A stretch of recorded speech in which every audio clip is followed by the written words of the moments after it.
Bonjour mesdemoiselles, est-ce que vous connaissez la signification d'ornithologie? Non, du tout. Ornithologie? Alors attendez, les ornithorynques, ce sont des animaux? C'est l'étude, logie, donc. C'est quoi les animaux? Ça me revient pas. Mais ornithorynque. Ok, merci. Alors, ornithologie. Suffixe que biologie. C'est un rapport avec les animaux en tout cas. C'est quoi encore le mot? Je ne sais pas. Ornithologie. Il y a logis, ornitho, il y a or, ni. Mais où est donc ornicar et logis, comme les logis de France? Voilà. Non, franchement, non. C'est pas logique. Hein. Ornithologique. C'est pas très logique, c'est comme biologique, mais c'est pas ça.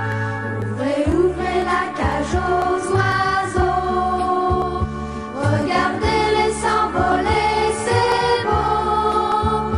Les enfants, si vous voyez des petits... Au sommaire de cette émission, nous sommes à Saint-André, à la Société d'études ornithologiques de La Réunion, autrement dit l'ACEOR. Florence et Émilie vont nous parler des interventions diverses de cette association. Puis nous passerons à la question d'internaute d'Emeline, notre vétérinaire. Nous passerons faire un petit tour du côté de Océane qui nous parlera du Zoom de la semaine. Et puis enfin, comme chaque semaine, la rubrique adoption. Bonjour Florence. Bonjour. Alors dites-nous, on arrête les mystères, on est où? Vous êtes à la Société d'études ornithologiques de La Réunion, à la CEOR à Saint-André. Merci de nous accueillir. Alors qu'est-ce que la CEOR? Donc la CEOR, c'est une association qui s'occupe de la protection des oiseaux à La Réunion. Et quel est le but de cette association? Justement, donc pouvoir protéger les oiseaux à La Réunion, pouvoir faire découvrir au public ces oiseaux-là et également pouvoir les recueillir lorsqu'ils sont blessés. Vous recueillez des oiseaux blessés ici sur ce site? Oui, c'est le rôle du très centre bien. de soins. Et quel type d'oiseaux vous recueillez? En fait, ça peut être tout type d'oiseaux, donc les oiseaux marins, les oiseaux terrestres. Un petit moineau malade, je Voilà, un petit moineau malade, tant pis, il atterrira au centre de soins, il n'y a pas de souci. Il sera traité comme tout le monde. Il sera soigné. Pas de problème. Voilà. Et alors, quels sont les pôles d'activité autour desquels s'organise justement la société? Enfin, les pôles d'activité qui sont développés ou travaillés dessus? Donc en fait, il y a plusieurs pôles d'activité. Donc vous avez tout ce qui concerne les plans de conservation. Donc en fait, ça va être pouvoir mettre en place des mesures pour protéger les oiseaux à La Réunion. Protection, d'accord. C'est ça, la protection.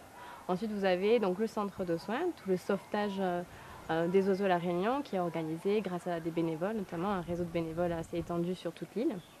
Et ensuite, vous avez un volet pédagogique. Donc c'est le travail que je fais, c'est-à-dire de la sensibilisation auprès des établissements scolaires, auprès de tout public, donc sur tout type de manifestation. Très bien, merci. On marque une courte pause et on va retrouver la question d'internaute de la semaine avec notre vétérinaire Emeline Froment. Merci.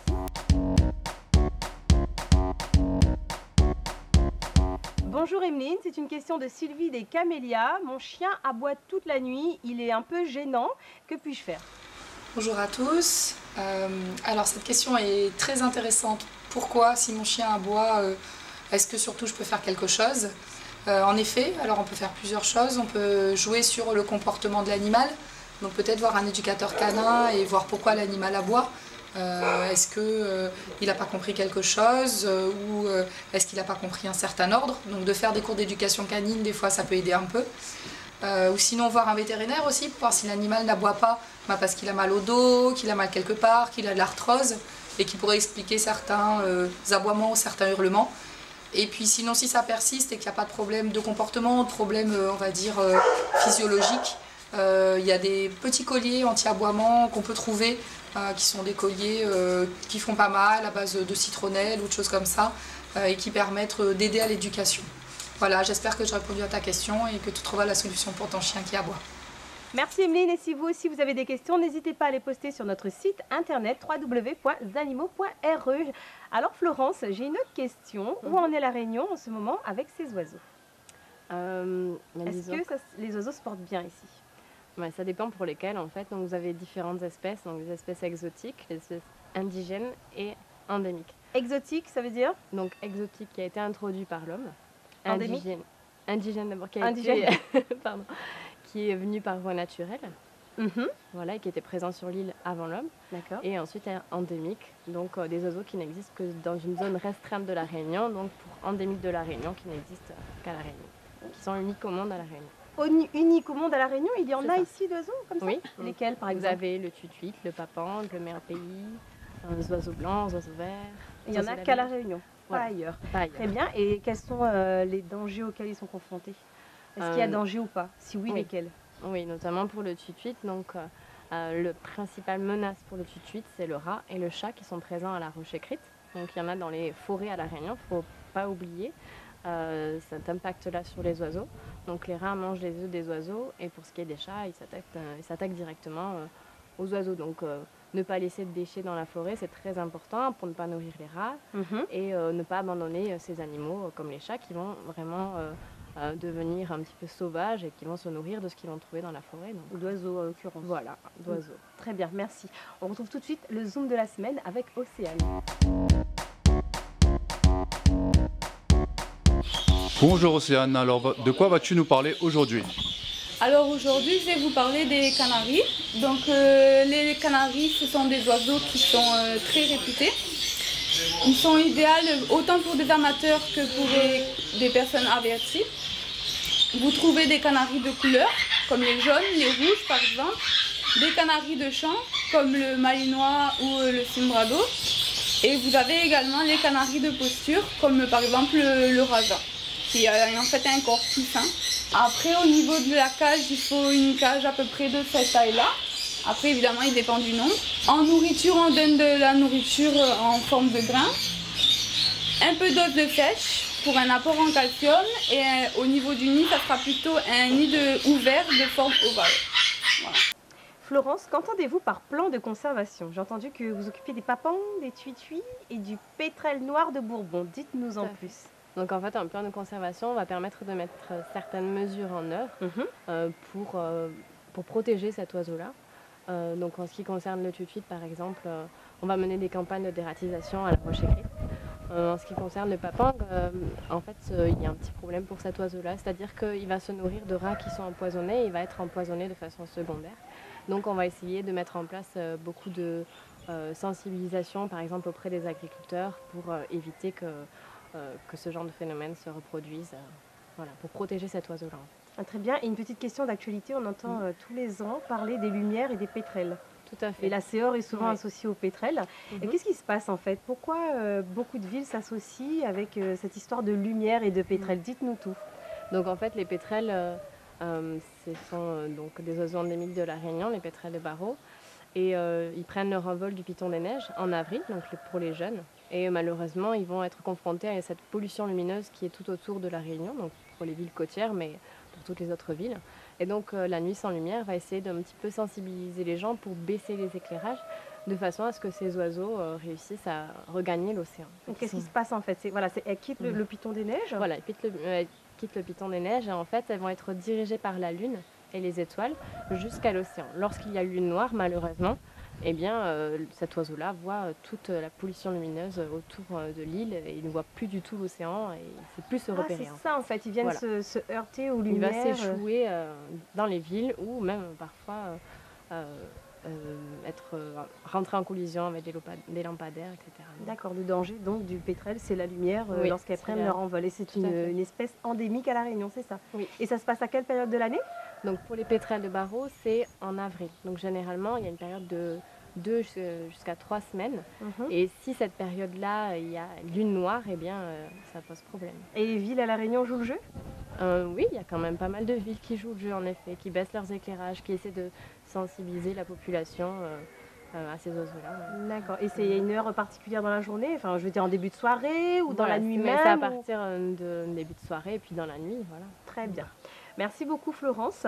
On n'a pas fini, on va vous retrouver tout à l'heure avec vos oiseaux, les pensionnaires de la Céore. Et merci beaucoup pour cette question. On va passer à la séquence adoption.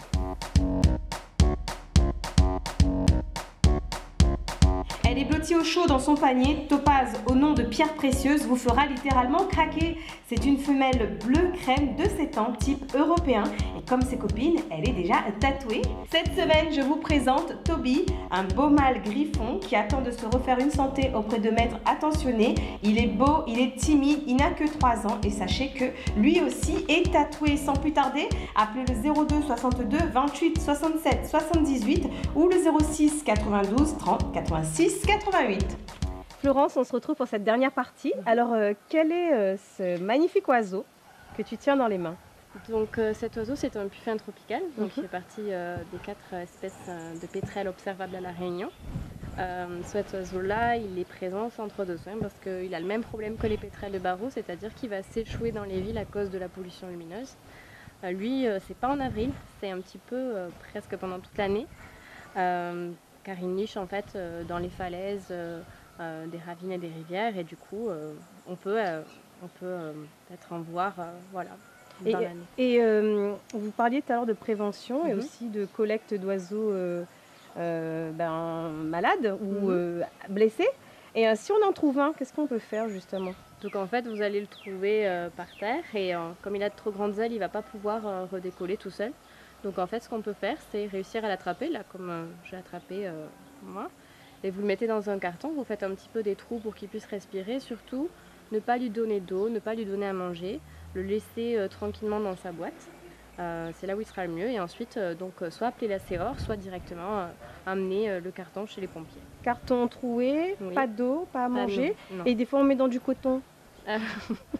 Non, il vaut mieux laisser dans le carton sans rien. Voilà. Et il est associé à l'histoire de la Réunion. Il y a une légende sur lui. Alors, qu'est-ce que vous pouvez nous dire un petit peu Mais en fait, avec Grand-Mère Cale?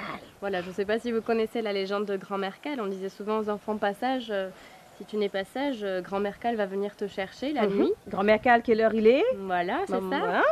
Et si on voulait un petit peu faire peur aux enfants, on leur disait à minuit d'écouter les cris, les pleurs de bébé qui partaient vers la montagne. En fait, c'est un petit peu son cri, ces oiseaux de mer qui rentrent tard le soir dans leur nid. Il a un peu les cris d'un bébé. Voilà, c'est ça, d'un bébé. Donc on a les vieux mondes, en fin de compte, on a associé ça au cri de bébé et on fait peur aux enfants avec Grand-Mère Cale. Très intéressant, très instructif. Merci beaucoup Florence, merci de nous avoir accueillis à la CEOR. Avec plaisir, merci à vous. Calouk, et vous connaissez quoi? Tout ça, ces oiseaux-là donnent envie de manger un bon carré pigeon. Non, la caméra est allumée. Ah, vous allez encore là alors. Merci d'avoir été avec nous cette semaine. Retrouve à nous jeudi prochain 19h30. Calouk et Alexandra aura le plaisir de vivre encore d'autres aventures de Animaux Mag. En attendant, bon carré, bonne semaine et surtout zappa.